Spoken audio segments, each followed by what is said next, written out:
28-ാമത്തെ ശ്ലോകമാണ് നമ്മൾ പറഞ്ഞു നിർത്തിയത്.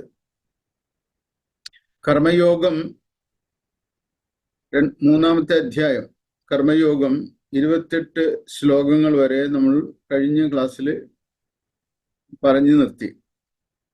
തത്വവിത്ത് മഹാബാഹുവോ ഗുണകർമ്മ വിഭാഗയോ ഗുണാഗുണേഷു വർത്തന്ത ഇതിമത്വാന സജ്ജതേ. അതായിരുന്നു ശ്ലോകം. ഗുണകർമ്മ വിഭാഗങ്ങളുടെ തത്വവിത്ത് എന്ന വാക്കിന്റെ അർത്ഥം തത്വത്തെ അറിയുന്നവൻ, തത്വജ്ഞാനി. വിത്ത് എന്നത് അറിയുന്നതിനെ കുറിക്കുന്ന പദമാണ്. തത്വവിത് എന്ന് പറഞ്ഞാൽ വൺ ഹു നോസ് ദ തത്വ. ആരാണോ തത്വത്തെ അറിയുന്നത് അയാളാണ് തത്വവിത്ത്. ഗുണകർമ്മ വിഭാഗങ്ങളുടെ തത്വത്തെ അറിയണം. അതാണ് ഗുണകർമ്മം. ഗുണം എന്താണ്, കർമ്മം എന്താണ്? സത്വം, രജസ്, തമസ്, ഇതാണ് ഗുണങ്ങൾ.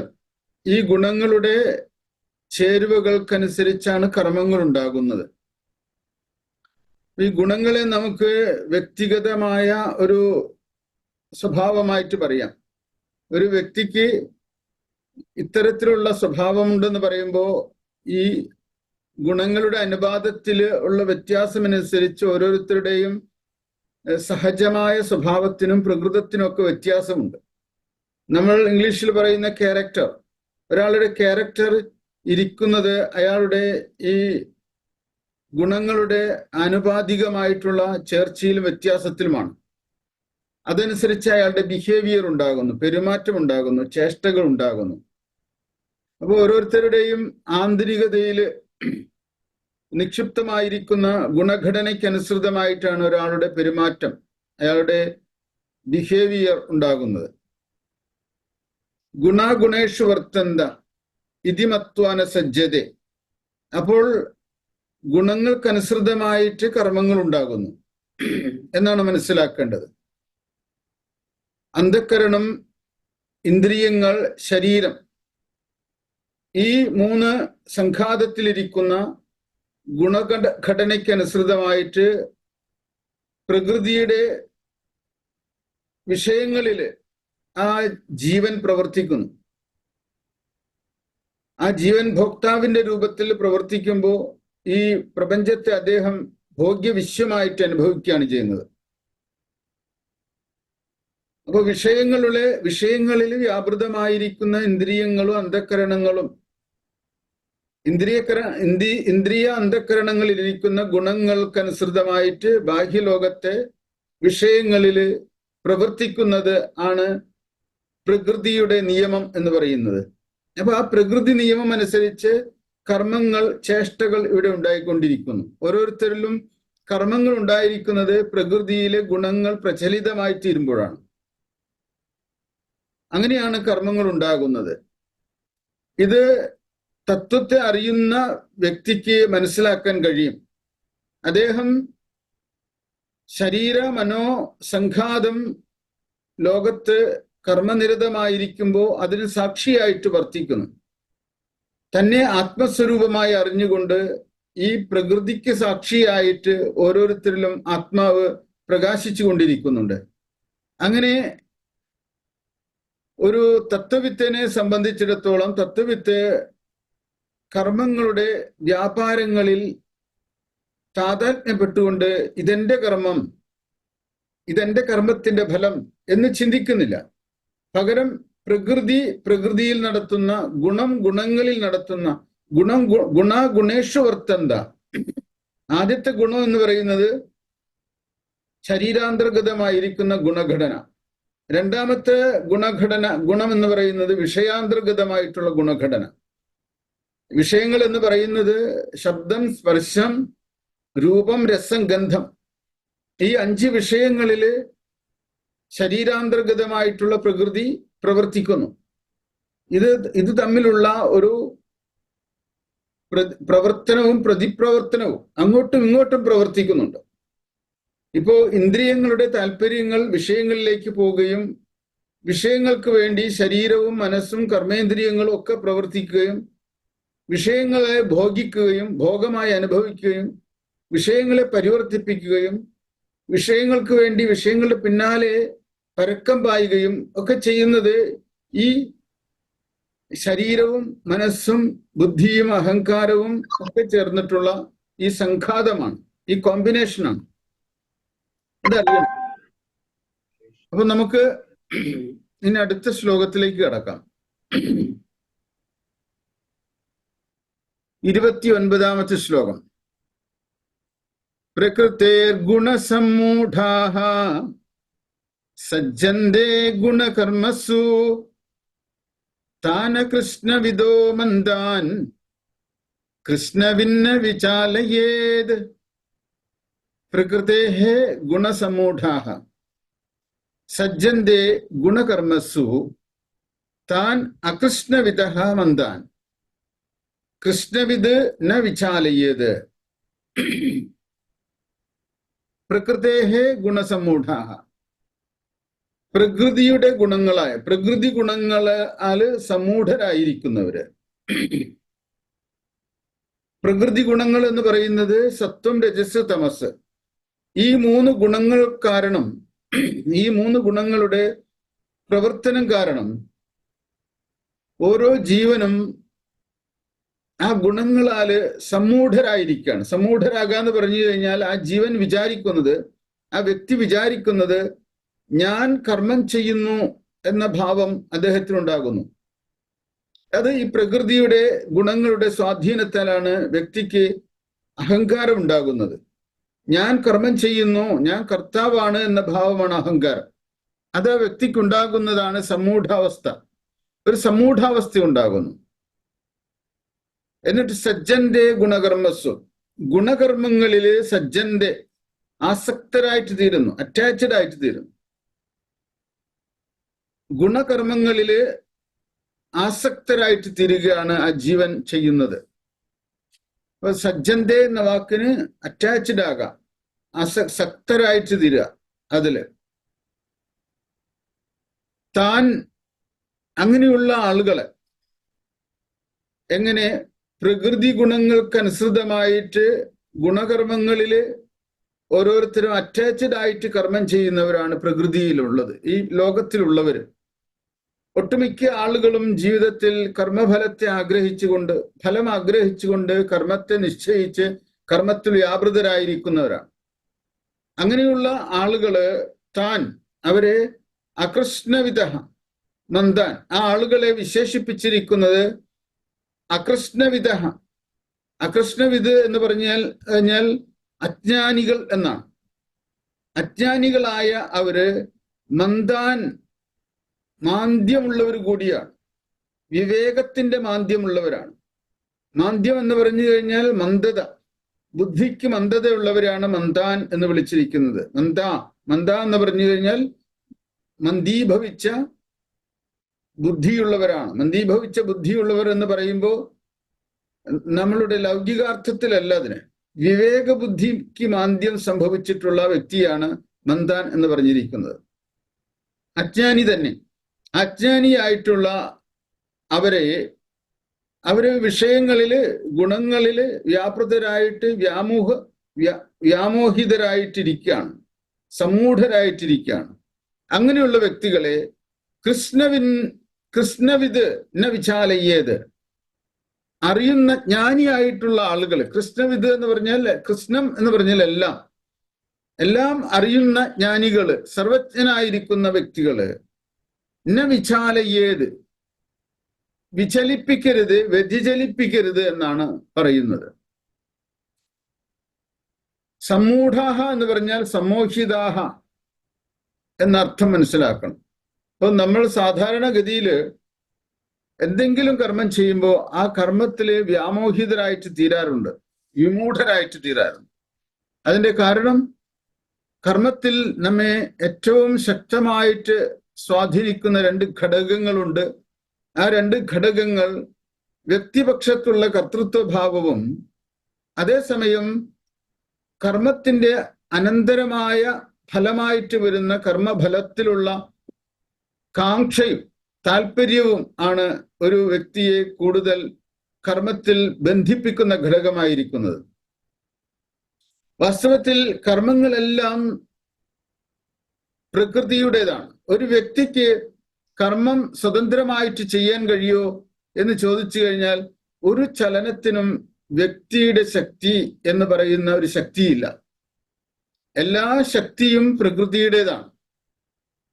പ്രകൃതിയുടെ ശക്തി എവിടെ നിന്ന് വരുന്നു? ഈശ്വരന്റെ ശക്തിയാണ്, ബ്രഹ്മശക്തിയാണ്. അപ്പൊ ബ്രഹ്മശക്തി പ്രകൃതിയിലൂടെ ആവിഷ്കൃതമാകുന്നു. പ്രകൃതിയിൽ ഈ ഈശ്വരശക്തി പ്രവർത്തിക്കുന്നത് ത്രിഗുണങ്ങളുടെ ഓരോ ചേർച്ചകൾ അനുസരിച്ചിട്ടാണ്.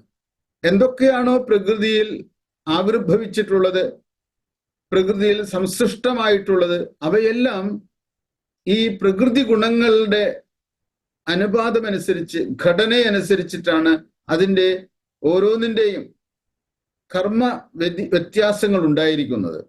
അപ്പൊ അങ്ങനെ പ്രകൃതേഹേ ഗുണസമ്മൂഢാഹ സജ്ജന്തേ ഗുണകർമ്മസു, ഗുണകർമ്മങ്ങളിൽ സജ്ജരായിട്ട് തീരുന്നു. അങ്ങനെയുള്ള മനുഷ്യരെ ഒരിക്കലും പ്രകൃതി ഗുണങ്ങൾക്കനുസൃതമായിട്ട് ഫലേച്ഛയോട് കൂടിയിട്ട് ലോകത്ത് ജീവിക്കുന്ന എത്രയെത്രയോ ആളുകളുണ്ട്. അവർക്ക് വിചലനം ഉണ്ടാക്കരുത് എന്നാണ് ഭഗവാൻ പറയുന്നത്. വിചലനം എന്ന് പറഞ്ഞു കഴിഞ്ഞാൽ വ്യതിചലനം എന്നാണ്. അവരുടെ അപ്പോഴത്തെ ലക്ഷ്യബോധത്തോടുകൂടിയുള്ള ഫലാസക്തിയോടുകൂടിയുള്ള പ്രവർത്തനത്തിൽ നിന്ന് അവരെ പൊടുന്നനെ പിന്തിരിപ്പിക്കരുത്. അവരോട് പോയിട്ട് പറയരുത് കർമ്മം മോക്ഷത്തിന് സഹായിക്കുകയില്ല, കർമ്മം കൊണ്ടൊരു പ്രയോജനവുമില്ല എന്ന് അവരോട് പോയി പറയരുത്. വാസ്തവത്തിൽ കർമ്മം കൊണ്ട് ജ്ഞാനം ആർജിക്കാൻ കഴിയില്ല എന്നൊരു സത്യമാണ്. പിന്നെ കർമ്മം എന്തിനാണ്? കർമ്മം നിഷ്കാമമായി അനുഷ്ഠിച്ചാൽ മാത്രമാണ് അത് ചിത്തശുദ്ധിക്ക് സഹായകമാകുകയുള്ളൂ. കർമ്മം സകാമമായിട്ട് അനുഷ്ഠിച്ചാലോ അത് വീണ്ടും വീണ്ടും കർമ്മഫലങ്ങൾ ഉണ്ടാക്കുകയും ആ ജീവനിൽ കർമ്മഫലം സഞ്ചിതമായിട്ട് തീരുകയും വീണ്ടും കർമ്മഫലങ്ങൾ അനുഭവിക്കാനായിട്ട് ആ ജീവൻ ജനിക്കുകയും വേണ്ടി വരുന്നു. അങ്ങനെയാണ് ഈ സംസാര ചക്രം, ജനന മരണങ്ങളുടെ സംസാര ചക്രം പ്രവർത്തിക്കുന്നത്. അപ്പോൾ കർമ്മത്തിന് ഫലേച്ഛയുള്ളിടത്തോളം കാലം ആ ഫലേച്ഛ ഏതൊരു ജീവനിൽ നിക്ഷിപ്തമായിരിക്കുന്നു ആ ജീവൻ പുനരാവൃത്തിയുള്ളതാണ്.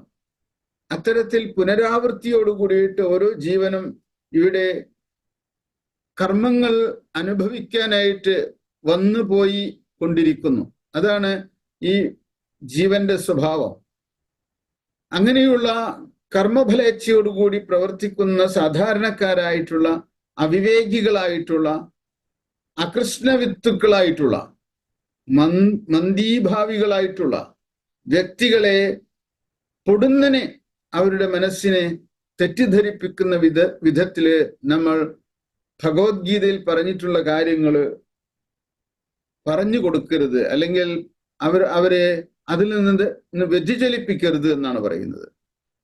എന്തെങ്കിലും അവരെ പഠിപ്പിക്കുകയാണെങ്കിൽ അത് അവർക്ക് അതിനുള്ള താല്പര്യവും ലക്ഷ്യബോധത്തോടു കൂടി മുന്നോട്ട് പോകാനുള്ള ഒരു ജീവിത വ്രതവും അവരിൽ ഉണ്ടെങ്കിൽ മാത്രമാണ് അത്തരം കാര്യങ്ങളെ അവരിലേക്ക് സന്നിവേശിപ്പിക്കാനായിട്ട് പാടുള്ളൂ. കാരണം എന്തെന്ന് ചോദിച്ചാൽ അവർ ചെയ്തുകൊണ്ടിരുന്ന കർമ്മങ്ങളിൽ നിന്ന് അവർ പിന്തിരിയുകയാണെങ്കിൽ മോക്ഷം കർമ്മം കൊണ്ട് സാധിക്കുക ഇല്ല എന്നവർക്ക് ബോധ്യപ്പെട്ടാൽ അവർ ആ കർമ്മങ്ങളിൽ നിന്നും പിന്തിരിയുകയും അവർ നിഷ്കാമി ആകുന്നതിന് പകരം അലസന്മാരായിട്ട് തീരുകയും ചെയ്യും.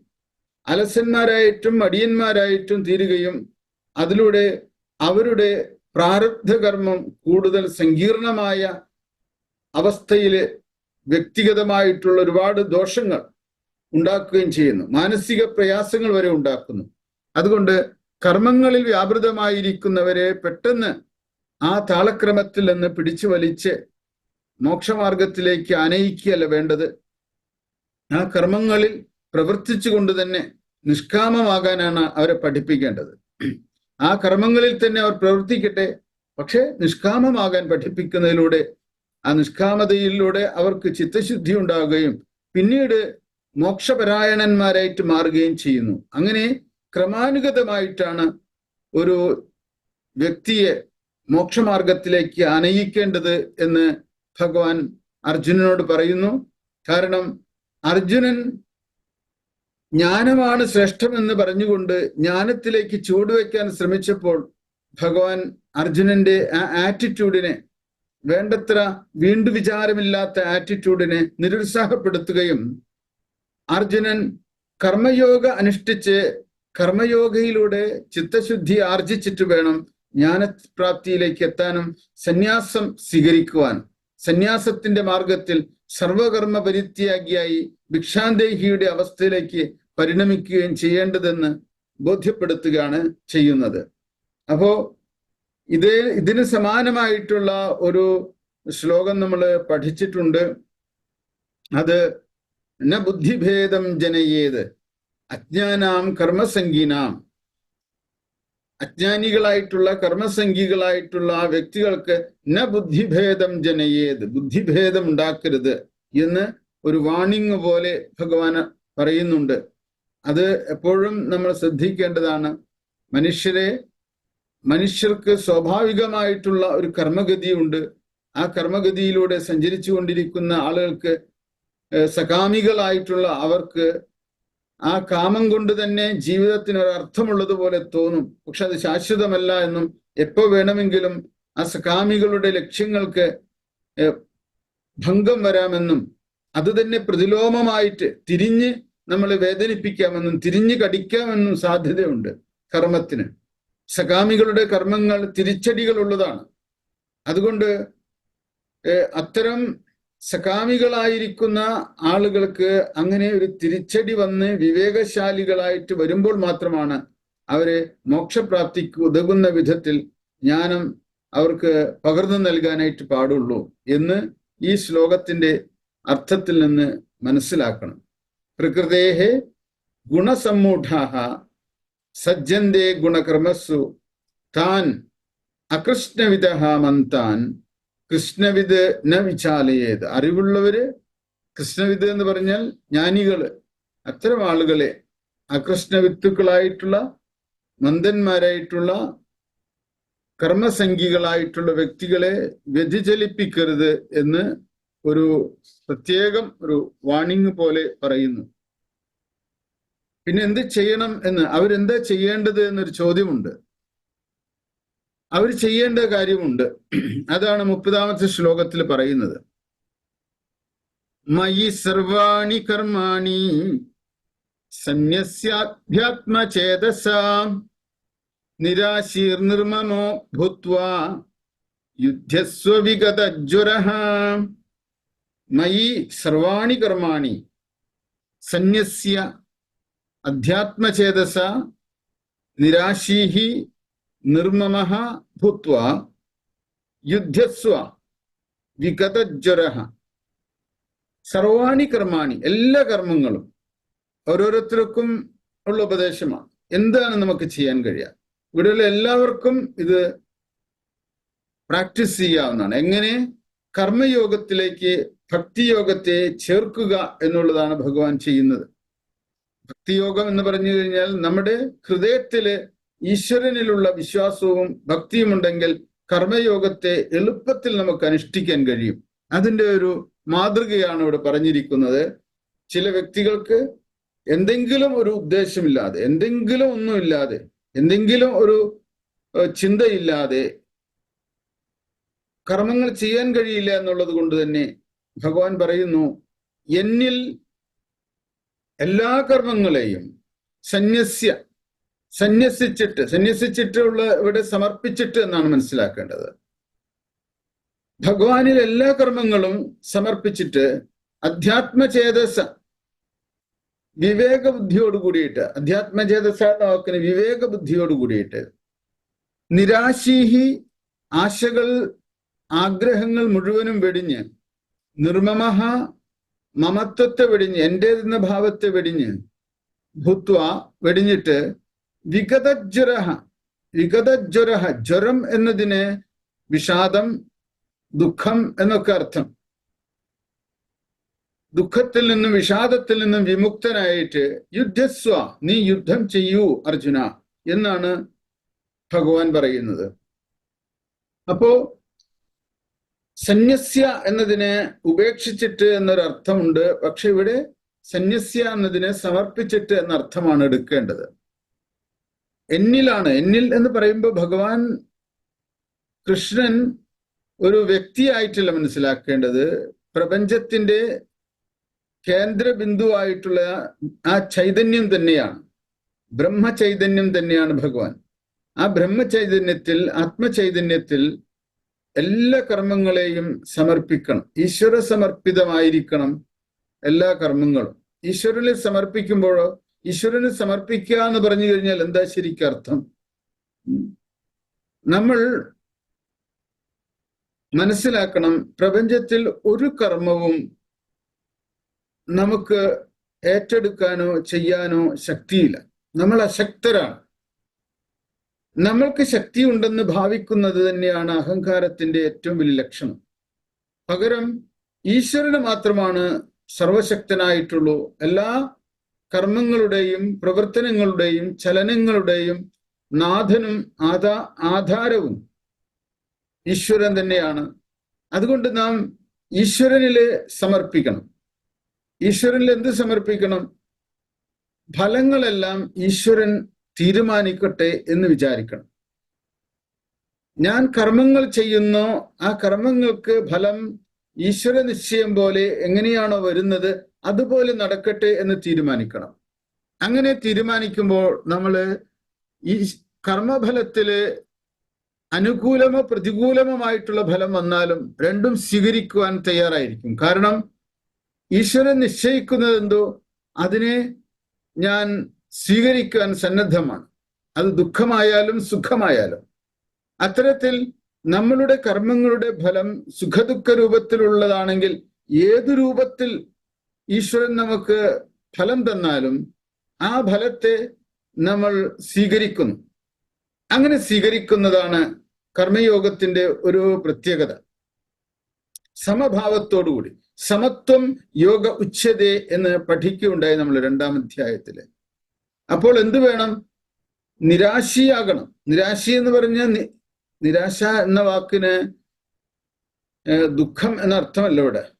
ആശ വെടിഞ്ഞവൻ എന്നാണ്. നിരാശീഹി എന്ന വാക്കിന് ആശ വെടിഞ്ഞവനാകണം.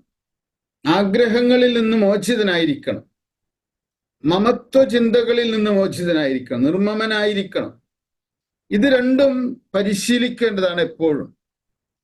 ജീവിതത്തിൽ എപ്പോഴൊക്കെയാണോ നമുക്ക് വ്യക്തിഗതമായിട്ടുള്ള ആഗ്രഹങ്ങൾ നമ്മളെ പ്രചലിപ്പിക്കുന്നത്, അപ്പോഴൊക്കെ ഈ ആഗ്രഹങ്ങളിൽ നിന്ന് വിമുക്തി കൈവരിക്കാനായിട്ട് ഈശ്വരന്റെ നിശ്ചയത്തിന്, ഈശ്വരന്റെ തീരുമാനത്തിന് വിടുവാനായിട്ട് നമ്മുടെ കർമ്മങ്ങൾ ഈശ്വര സമർപ്പിതങ്ങളാക്കി മാറ്റണം.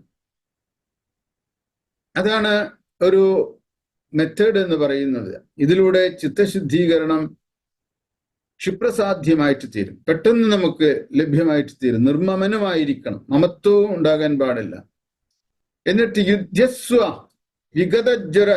വിഗതജ്വരനായിട്ട്, വിഷാദരഹിതനായിട്ട്, സന്താപരഹിതനായിട്ട്, യുദ്ധസ്വ യുദ്ധം ചെയ്താലും. അർജുനനോട് യുദ്ധം ചെയ്യാൻ പറയുമ്പോൾ നമ്മൾ എല്ലാവരും യുദ്ധം ചെയ്യുവാനായിട്ട് പടക്കോപ്പുകളുമായിട്ട് യുദ്ധക്കളത്തിലേക്ക് പോകേണ്ടതുണ്ടോ? അങ്ങനെയില്ല. അർജുനൻ സ്വാഭാവികമായി ഒരു യോദ്ധാവാണ്. ഒരു സോൾജിയർ ആയിരിക്കുന്ന അർജുനനോട് വേറെന്താണ് പറയുക? ഒരു പട്ടാളക്കാരനോട് യുദ്ധക്കളത്തിൽ യുദ്ധം ചെയ്യാനല്ലാതെ എന്ത് പറയുക? അവനോട് ധ്യാനിക്കാൻ പറയാൻ പറ്റുമോ? അവന്റെ സ്വധർമ്മം അതാണ്. അർജുനന്റെ സ്വധർമ്മം അതാണ്. അതുകൊണ്ട് അർജുനൻ യുദ്ധക്കളത്തിൽ നിൽക്കുമ്പോൾ അർജുനനോട് യുദ്ധം ചെയ്യാനാണ് പറയുന്നത്. എന്ത് യുദ്ധം? ധർമ്മ്യമായ യുദ്ധം. ധർമ്മ സംസ്ഥാപനാർത്ഥായ ഭഗവാൻ വന്നിരിക്കുന്നതിനാണ്, ധർമ്മത്തെ പുനഃസ്ഥാപിക്കാനാണ്. അപ്പൊ കുരുക്ഷേത്രത്തിലെ യുദ്ധക്കളത്തിൽ നിൽക്കുന്ന അർജുനനോട് പറയുന്നു, വിഷാദഗ്രസ്തനായിട്ട് ഈ തേർത്തട്ടിൽ ഇങ്ങനെ തളർന്നിരിക്കാതെ ആ ഗാണ്ഡീവം കയ്യിലെടുത്തുകൊണ്ട് നീ യുദ്ധം ചെയ്താലും അത് നിന്റെ ധർമ്മമാണ്. അത് നിന്റെ ഗുണഘടനയ്ക്കിണങ്ങുന്നതാണ്. അത് നിന്നിൽ നിക്ഷിപ്തമാണ്. ആ കർമ്മം അത് എന്നിൽ സമർപ്പിച്ചിട്ട് ഈ യുദ്ധത്തിന്റെ ഫലത്തെ എന്നിൽ സമർപ്പിക്കുക. കാരണം എന്താണ്? ഈ യുദ്ധം പലതരത്തില് ഫലമുണ്ടാക്കാം. വേദനാജനകമായിട്ടുള്ള പല ഫലങ്ങളും യുദ്ധത്തിന്റെ പരിണത ഫലമായിട്ട് വരാം. അതൊന്നും നിന്റെ കർമ്മമല്ല, ഈശ്വരന്റെ കർമ്മമാണ്. ഈശ്വരീയമായ ഒരു കർമ്മത്തിൽ നീ വ്യാപൃതമായിരിക്കുകയാണ്. അതുകൊണ്ട് ഈ വർത്തമാനകാല നിമിഷത്തിൽ നീ പൂർണ്ണമായി നിന്റെ ധർമ്മത്തിലേക്ക് വ്യാപൃതമാകൂ. അതാണ് യുദ്ധസ്വ, യുദ്ധം ചെയ്താലും എന്നുള്ള വാക്കിന്റെ അർത്ഥം മനസ്സിലാക്കേണ്ടത്. അപ്പോ മയി സർവാണി കർമാണി സന്യസ്യ അധ്യാത്മചേതസ നിരാശീഹി നിർമ്മമോ ഭൂത്വ യുദ്ധസ്വ വിഗതജ്വര. വിഗതജ്വരനായിട്ട്, വിഗതം എന്ന് വെച്ചാൽ പൊയ്പോയ, ജ്വരം എന്ന വാക്കിന് ദുഃഖം, സന്താപം എന്നൊക്കെ അർത്ഥം. അപ്പൊ ജ്വരം പോകണം, നമ്മുടെ അകത്ത് നിന്ന് ആഗ്രഹങ്ങൾ, കാമങ്ങൾ, അതുമൂലം ഉണ്ടായിട്ടുള്ള എല്ലാ സന്താപങ്ങളും നമുക്ക് ഉപേക്ഷിക്കാൻ കഴിയണം. മയി സർവാണി കർമാണി സന്യസ്യാധ്യാത്മചേതസ നിരാശീർ നിർമ്മമോ ഭൂത്വ യുദ്ധസ്വ വിഗതജ്വര. അർജുനനോട് യുദ്ധം ചെയ്യാനായിട്ട് പറയാണ്. ഭഗവത്ഗീത യുദ്ധം ചെയ്യാൻ പ്രേരിപ്പിക്കുന്ന ഒരു ഗ്രന്ഥമാണെന്ന് പലരും ദുർവ്യാഖ്യാനം ചെയ്യും. കാരണം ഭഗവത്ഗീതയില് എല്ലാവർക്കും നൽകുന്ന ഉപദേശമല്ല, അർജുനന് സ്പെഷ്യലായിട്ട് നൽകുന്ന ഉപദേശമാണ്. അർജുനനെ എന്ന വ്യക്തിയെ മുൻനിർത്തിക്കൊണ്ടാണ് ഗീതോപദേശം നൽകിയിരിക്കുന്നത്. അതുകൊണ്ട് അർജുനന്റെ വ്യക്തിത്വത്തിന് ചേരുന്ന ഒന്നാണ് ക്ഷാത്രവീര്യത്തോടു കൂടിയ വ്യക്തിത്വം. ആ ക്ഷാത്രവീര്യത്തോടുകൂടി വ്യക്തിത്വത്തിൽ ഒരു സോൾജിയറാണ് ഒളിഞ്ഞിരിക്കുന്നത്. അപ്പൊ അദ്ദേഹത്തിനോട് എന്താ ചെയ്യാൻ പറയുക? അദ്ദേഹത്തിനോട് യുദ്ധം ചെയ്യാനായിട്ട് പറയുന്നു. അദ്ദേഹം ഒരു ക്ഷത്രിയനാണ്. ക്ഷത്രിയൻ എന്ന് ജന്മനാൽ ക്ഷത്രിയൻ എന്ന് പറയല്ല, ഗുണം കൊണ്ട് ഒരു ക്ഷത്രിയാണ്, കർമ്മം കൊണ്ടും ക്ഷത്രിയനാണ്. അപ്പൊ ഗുണകർമ്മങ്ങളുടെ അടിസ്ഥാനത്തിൽ അദ്ദേഹം ക്ഷത്രിയനാണ്. അപ്പൊ അദ്ദേഹത്തിനോട് യുദ്ധം ചെയ്യാനായിട്ട് പറയുകയാണ്. അപ്പോൾ എങ്ങനെ യുദ്ധം ചെയ്യണം? ഇപ്പോൾ അർജുനൻ ഇരിക്കുന്നത് വിഷാദ ഭാവത്തോടെയാണ്. ആ വിഷാദഭാവത്തിൽ നിന്നും വിമുക്തനായിട്ട് യുദ്ധം ചെയ്യാനായിട്ട് എഴുന്നേൽക്കണം. വിഗതജ്വരഹ എന്നാണ് പറഞ്ഞിരിക്കുന്നത്. ജ്വരത്തിൽ നിന്നും വിഗതനായിട്ട് അദ്ദേഹം എണീറ്റ് നിരാശയായിട്ട്, ഫലേച്ഛയില്ലാതെ, നിർമ്മമനായിട്ട്, എന്റേതെന്ന ഭാവമില്ലാതെ, ഞാനെന്നും എന്റേതെന്നുള്ള ഭാവങ്ങളാണ് ഒരു വ്യക്തിയുടെ കർമ്മത്തെ കൂടുതൽ സങ്കീർണമാക്കുന്നത്. ആ കർമ്മമാണ് ബന്ധനത്തിന് ഹേതുവായിരിക്കുന്നത്. അപ്പൊ അതുകൊണ്ട് ഈശ്വര സമർപ്പിതമായിട്ട് ചെയ്യണം കർമ്മം. അതിനെയാണ് ഒരർത്ഥത്തിൽ കർമ്മയോഗത്തിന്റെ അനുബന്ധമായിട്ട് ഭക്തിയോഗയെയും നമ്മൾ അതിൽ സ്വാംശീകരിക്കാൻ പഠിക്കുന്നത്. നമ്മൾക്ക് ഭക്തിയോഗ കൂടി അതിലേക്ക് വരുമ്പോൾ കർമ്മയോഗം കൂടുതൽ അനായാസമായിട്ട് തീരുകയാണ് ചെയ്യുന്നത്. അതുകൊണ്ടാണ് ഈ ലോകത്ത് എല്ലായിടത്തും ഭക്തി പ്രകാശിതമായിട്ടും പ്രകടിതമായിട്ടും തീരുമ്പോൾ സ്വാഭാവികമായിട്ട് വ്യക്തികളുടെ അന്ധകരണത്തിൽ ശുദ്ധീകരണം നടക്കുന്നുണ്ട്. ആ ശുദ്ധീകരണമാണ് ലോകത്തിലെ ക്ഷേത്രങ്ങളിലും അതുപോലെ മസ്ജിദുകളിലും പള്ളികളിലും ഗുരുദ്വാരകളിലൊക്കെ അന്ധകരണത്തിന് സംഭവിക്കുന്നത്. അവർ അവരുടെ കർമ്മങ്ങളെ ഈശ്വരനിൽ സമർപ്പിച്ചുകൊണ്ട് അനുഷ്ഠിക്കുമ്പോൾ സ്വാഭാവികമായിട്ട് ചിത്തശുദ്ധി ഉണ്ടാകുന്നു. കാരണം ഫലം ഈശ്വര നിശ്ചയമാണെന്ന് അവർ തീരുമാനിക്കുന്നു. ഈശ്വരൻ തീരുമാനിക്കുന്നത് പോലെ ഫലത്തെ സമഭാവത്തോടുകൂടി സ്വീകരിക്കുവാൻ അവർ സന്നദ്ധമായിട്ട് തീരുന്നു. 31-ാമത്തെ ശ്ലോകം. യേ മേ മതമിദം നിത്യം അനുതിഷ്ഠന്തി മാനവാഃ ശ്രദ്ധാവന്തോ ന സൂയന്തഃ മുച്യന്തേ തേഭി കർമ്മഭിഃ. മേ ഇദം മതം, എൻ്റെ ഈ മതത്തെ, മതം എന്നതിനിവിടെ അഭിപ്രായം എന്ന അർത്ഥത്തിലെടുക്കാം, അല്ലെങ്കിൽ എൻ്റെ ഈ കാഴ്ചപ്പാടിനെ, ദർശനത്തെ എന്നുകൂടി എടുക്കാം. മതം സുനിശ്ചിതമായ തീരുമാനം, നിർണയം എന്നർത്ഥം എടുക്കാം.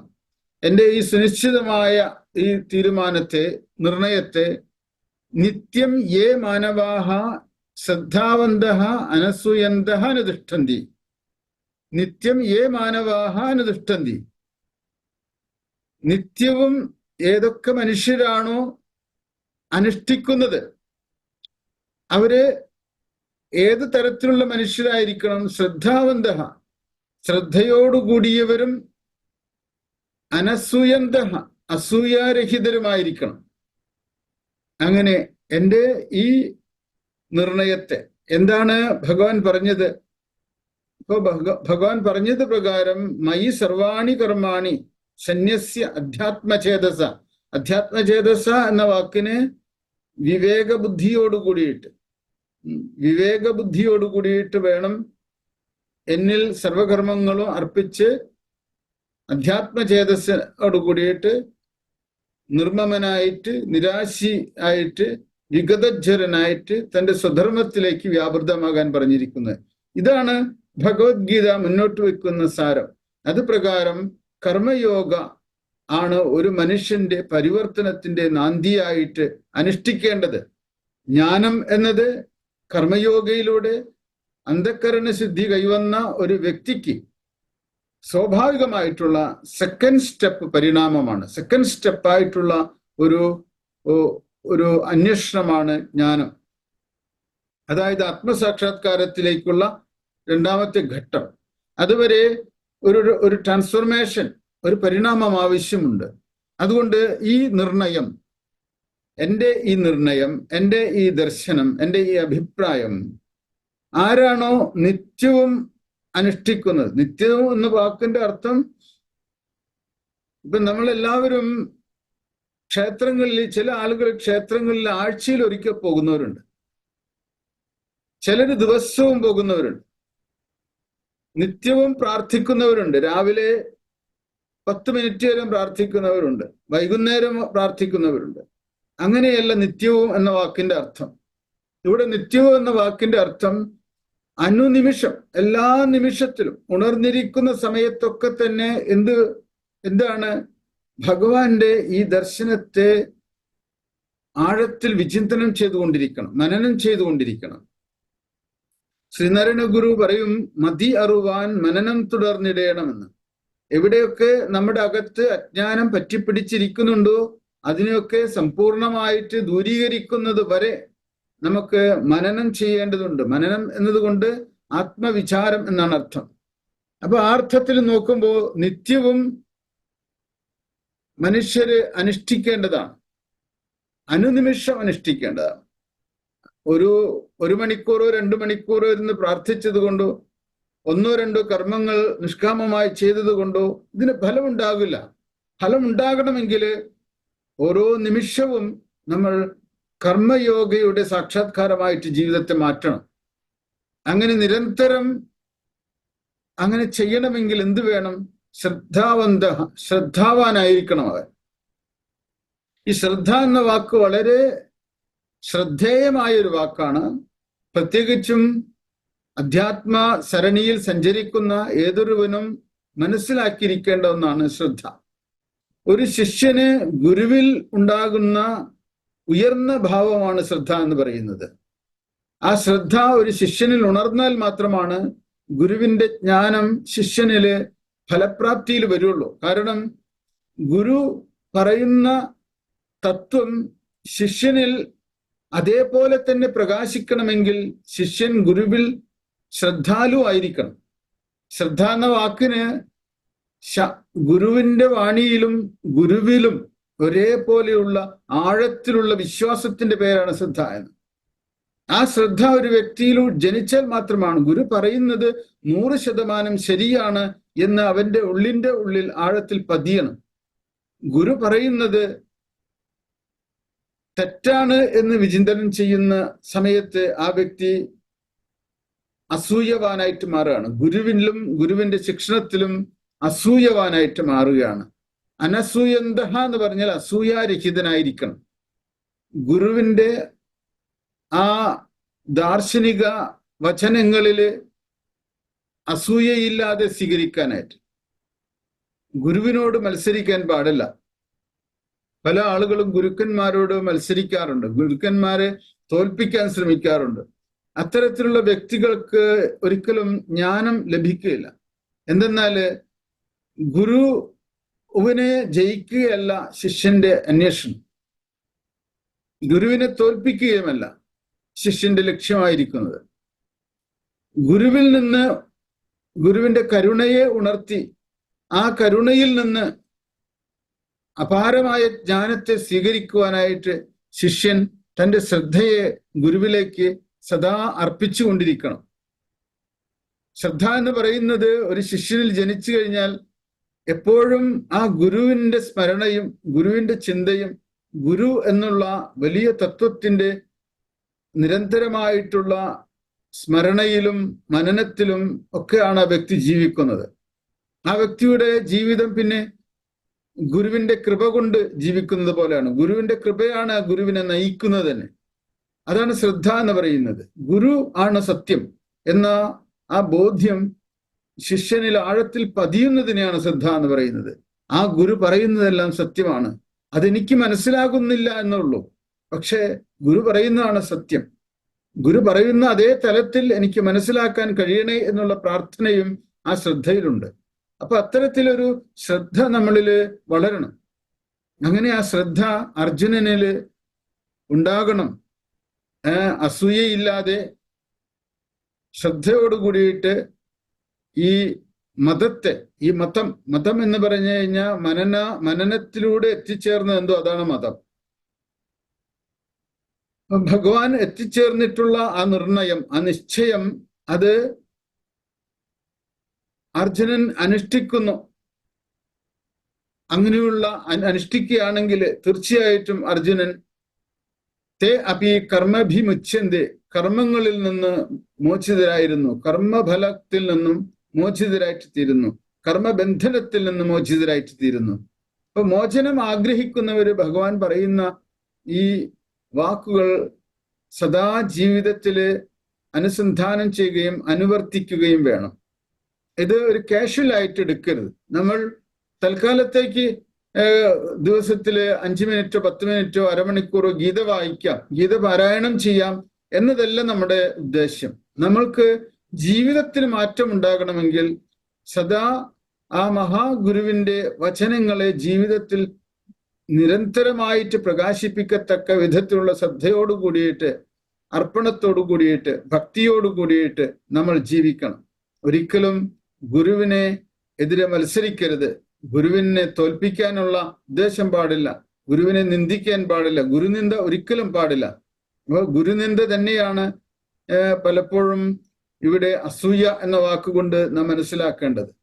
ഗുരുവിനെ നിന്ദിക്കാനുള്ള പ്രവണത പല വ്യക്തികളിലും ഉണ്ടാകുമെങ്കിലും അതിൽ നിന്നും ഒരു വ്യക്തിക്ക് മോചനം ഉണ്ടാകണം. എങ്കിൽ മാത്രമാണ് ആ വ്യക്തി അനസൂയവാനായിട്ട് തീരുകയുള്ളൂ. അനസൂയവാനായാൽ മാത്രമാണ് അവന്റെ ശ്രദ്ധ കൂടുതൽ തെളിയുകയുള്ളൂ, തെളിമയുള്ളതാകുകയുള്ളൂ എന്ന് മനസ്സിലാക്കണം. 32 യേ ത്വേദഭ്യസൂയന്തഃ നാനുതിഷ്ഠന്തി മേ മതം സർവജ്ഞാന വിമൂഢാംസ്താൻ വിദ്ധി നഷ്ടാന ചേതസഃ. യേ തു ഏതദ് അഭ്യസൂയന്തഃ, യേ ത്വേതദഭ്യസൂയന്തഃ, യേ തു ഏതദ് അഭ്യസൂയന്തഃ നാനുതിഷ്ഠന്തി മേ മതം സർവജ്ഞാന വിമൂഢാൻ താൻ വിദ്ധി നഷ്ടാൻ അഛേദസഃ എന്നാണ് പദച്ഛേദം. ആരാണോ ഏതു എന്ന് പറഞ്ഞാൽ ആരാകട്ടെ, ഏതത് ഇതിനെ അഭ്യസൂയന്തഃ നിന്ദിക്കുന്നവരായിട്ട്, മേ മതം എൻ്റെ മതത്തെ, എൻ്റെ ഈ ദർശനത്തെ, എൻ്റെ ഈ അഭിപ്രായത്തെ അനുതിഷ്ഠന്തി അനുഷ്ഠിക്കാത്തത്, സർവജ്ഞാന വിമൂഢാൻ എല്ലാ ജ്ഞാനങ്ങളിലും മൂഢരായിട്ടുള്ള, സർവജ്ഞാന വിമൂഢാൻ അവന്റെ എല്ലാ അറിവുകളിലും അവൻ മൂഢനാണ്. അചേതസഹ അവിവേകിയാണ് അവൻ. താൻ അങ്ങനെയുള്ളവര് നഷ്ടാൻ വിദ്ധി നശിച്ചവരായിട്ട്, നഷ്ടപ്പെട്ടവരായിട്ട് അറിഞ്ഞാലും നീ മനസ്സിലാക്കും. എത്ര കർക്കശമായിട്ടാണത് ഭഗവാൻ പറയുന്നത് നോക്കൂ. എങ്ങനെയാണ് ഒരു മഹാത്മാവിന്റെ, ഗുരുവിന്റെ വാക്കുകളെ സ്വീകരിച്ച് അത് അനുഷ്ഠിക്കേണ്ടത് എന്നുള്ളതാണ് ഏറ്റവും പ്രധാനം. അത് അനുഷ്ഠിക്കാതിരിക്കുകയാണെങ്കിൽ, അതിൽ ശ്രദ്ധയില്ലാതിരിക്കുകയാണെങ്കിൽ, അത് വിലയില്ലാതിരിക്കുകയാണെങ്കിൽ നമ്മൾക്ക് സർവജ്ഞാന വിമൂഢാൻ, അവന്റെ എല്ലാ അറിവുകളിലും എല്ലാ അനുഭവങ്ങളിലും ആ വിവേകം പ്രവർത്തിക്കും, ആ വിവേകം സംഭവിക്കും എന്നുള്ളതാണ്. അതാണ് അചേതസഹ, അവിവേകിയാണ് അവൻ. ഒന്നിലും അവന്റെ ജീവിതത്തിൽ വിജയം ഉണ്ടാവില്ല, ഒന്നിലും അവന് സമാധാനവും സന്തോഷവും ശാന്തിയും ഉണ്ടാവില്ല, സംതൃപ്തി ഉണ്ടാവില്ല, ഏത് കർമ്മം ചെയ്താലും ഉണ്ടാവില്ല. കാരണം എന്താ? അവൻ സർവജ്ഞാന വിമൂഢനാണ്. എല്ലാ ജ്ഞാനത്തിലും, എല്ലാ മേഖലകളിലും, എല്ലാ അനുഭവങ്ങളിലും അവന്റെ മൗഢ്യം അവനെ ബാധിച്ചിരിക്കും. സ്വാഭാവികമാണ്. എന്തുകൊണ്ട്? ഈശ്വരൻ നമുക്ക് കനിഞ്ഞ് അനുഗ്രഹിച്ചു തന്നിട്ടുള്ള ഒരു ഒരു അറിവ്, ആ അറിവ് നമ്മൾ അനുഷ്ഠിക്കുന്നില്ല എന്ന് വരികയാണെങ്കിൽ, നമ്മൾ എങ്ങനെ ജീവിക്കണം എന്നുള്ള മാനുവൽ കൂടിയാണ് ഭഗവത്ഗീത. എങ്ങനെയാണ് നമ്മൾ ജീവിക്കേണ്ടത് എന്നുള്ള ഒരു മാനുവലാണ്, ഒരു കൈപ്പുസ്തകമാണ് ഈ ഭഗവത്ഗീത എന്ന് പറയുന്നത്. അത് നമ്മൾ അനുഷ്ഠിക്കാതിരുന്നാൽ തീർച്ചയായിട്ടും നമ്മൾ നഷ്ടപ്പെട്ടവരാണ്. നഷ്ടപ്പെട്ടവര് എന്ന് പറഞ്ഞു കഴിഞ്ഞാൽ രണ്ടാമത്തെ അധ്യായത്തില് ഓർമ്മപ്പെടുത്തുകയുണ്ടായി, ധ്യായത്തോ വിഷയാൻ പുംസഹ സംഘസ്തേഷു ഉപജായതേ സംഘാത് സഞ്ജായതേ കാമഃ കാമാത് ക്രോധോഭിജായതേ ക്രോധാത് ഭവതി സമ്മോഹഃ സമ്മോഹാത് സ്മൃതി വിഭ്രമഃ സ്മൃതിഭ്രംശാത് ബുദ്ധിനാശാത് പ്രണശ്യതി എന്ന്. ഒരു വ്യക്തിക്ക് വിവേകബുദ്ധി നശിച്ചു കഴിഞ്ഞാൽ അയാളുടെ ജീവിതം സമ്പൂർണമായി നശിച്ചതിന് തുല്യമാണ്. അതുപോലെ തന്നെയാണ് ഇവിടെയും പറയുന്നത്, വിദ്ധി നഷ്ടാൻ അചേതസ്സായിട്ടുള്ള അവിവേകിയായിട്ടുള്ള അവൻ നഷ്ടപ്പെട്ടവനാണ്. എങ്ങനെ നഷ്ടപ്പെട്ടവൻ? അവന്റെ ജീവിതമാകുന്ന ലക്ഷ്യം നഷ്ടപ്പെട്ടു. അവൻ കാറ്റിൽ അകപ്പെട്ട പായയില്ലാത്ത ഒരു വള്ളം വഞ്ചി പോലെയാണ് അവൻ. ശരിക്കും ലക്ഷ്യമില്ലാതെ ഇങ്ങനെ അലഞ്ഞു തിരിഞ്ഞ് നടക്കും. അവിവേകിയാണ് അവൻ. കാരണം അവൻ നഷ്ടപ്പെട്ടവനാണ്. അവന്റെ വഴികളിൽ നിന്നൊക്കെ അവൻ നഷ്ടപ്പെട്ടിരിക്കുന്നു. അവന്റെ ധർമ്മരഥ്യകളിൽ നിന്ന്, ധർമ്മത്തിന്റെ പാതകളിൽ നിന്ന് അവൻ നഷ്ടപ്പെട്ടിരിക്കുന്നു. അവൻ ജീവിതത്തിന്റെ സമാധാനത്തിൽ നിന്നും ശാന്തിയിൽ നിന്നും സുഖത്തിൽ നിന്നും അവൻ നഷ്ടപ്പെട്ടിരിക്കുകയാണ്. അങ്ങനെ നഷ്ടപ്പെട്ട മനുഷ്യരാണ് ഏറ്റവും കൂടുതൽ ഈ സമൂഹത്തിലുള്ളത്. അങ്ങനെ നഷ്ടപ്പെട്ട മനുഷ്യരെ തിരിച്ചെടുക്കുക എന്നുള്ളതാണ് ഭഗവത്ഗീത പഠനം സഹായിക്കുന്നു. മനുഷ്യന് ധർമ്മത്തിന്റെ മഹാപാതയിലേക്ക്, മഹാരഥ്യയിലേക്ക് മനുഷ്യരെ ആനീതമാക്കുകയാണ് ഭഗവത്ഗീത പഠനം ചെയ്യുന്നത്. അത്തരത്തിൽ വ്യക്തികളെ വീണ്ടും ധർമ്മത്തിന്റെ പന്ഥാവിൽ പുനഃസ്ഥാപിക്കാനായിട്ട് നമ്മൾ ഓരോരുത്തരും പ്രതിബദ്ധരായിട്ടിരിക്കണം. കാരണം എന്താ? നമ്മൾക്കറിയുന്ന ഒരു അറിവ് മനുഷ്യനെ സമുദ്ധരിക്കാൻ സഹായിക്കുന്നതാണെങ്കിൽ അത് മനുഷ്യന്റെ ഉദ്ധാരണത്തിന് വേണ്ടിയിട്ട്, ഉത്ഥാനത്തിന് വേണ്ടിയിട്ട് പ്രയോഗിക്കേണ്ടതുണ്ട്. അതാണ് ഇവിടെ പറയുന്നത്. എൻ്റെ ഈ അഭിപ്രായത്തെ അനുഷ്ഠിക്കാതിരിക്കുന്ന അജ്ഞാനികളായിട്ടുള്ള, മൂഢന്മാരായിട്ടുള്ള, അവിവേകികളായിട്ടുള്ള ആളുകൾ നഷ്ടപ്പെട്ടവരാണെന്ന് പറയും. അവരുടെ ജീവിതം നഷ്ടപ്പെട്ടു. നമ്മളെല്ലാവർക്കും ജീവിതം കിട്ടിയിട്ടുണ്ടെങ്കിലും നമ്മൾക്ക് ജീവിതമാകുന്ന ജീവിതത്തിലൂടെ എന്ത് ലക്ഷ്യമാണ് സാക്ഷാത്കരിക്കേണ്ടതെന്ന് പലർക്കും അറിഞ്ഞുകൂടാ. ജീവിതത്തിന്റെ അർത്ഥം എന്തെന്ന് അറിഞ്ഞുകൂടാ. അങ്ങനെ അറിയാതെ ജീവിക്കുന്ന മനുഷ്യരെ സംബന്ധിക്കുന്ന ഒരു ചെറിയ ചിത്രമാണ് ഇവിടെ ഭഗവാൻ കുറിച്ചിട്ടിരിക്കുന്നത്.